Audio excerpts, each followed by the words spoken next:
30 tahanan yang ada di tahanan Mapolresta Palembang Minggu dini hari kabur.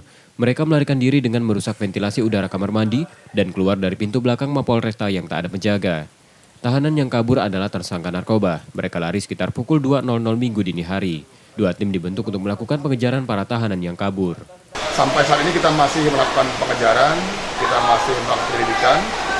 Apakah adanya unsur kelalaian daripada petugas kita? Namun sampai dengan saat ini kita masih belum menemukan adanya keterlibatan anggota dalam kasus larinya 30 tahanan. Bang, sudah ada yang tertangkap, Bang? Sampai dengan saat ini dari 30 tahanan belum ada yang tertangkap. Dari hasil pengejaran, polisi kembali menangkap 8 tahanan yang kabur dan langsung dimintai keterangan. Tim yang melakukan perburuan tersangka masih terus melakukan pengejaran.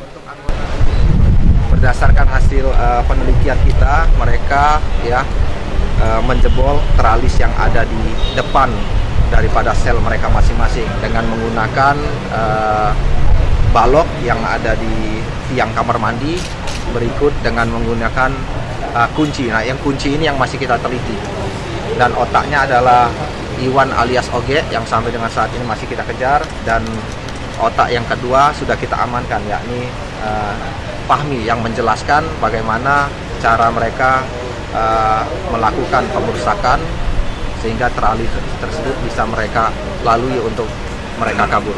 Polisi meminta tahanan yang masih melarikan diri untuk segera menyerah sebelum dilakukan tindakan tegas. Yudi Kiswanto, Kompas TV, Palembang.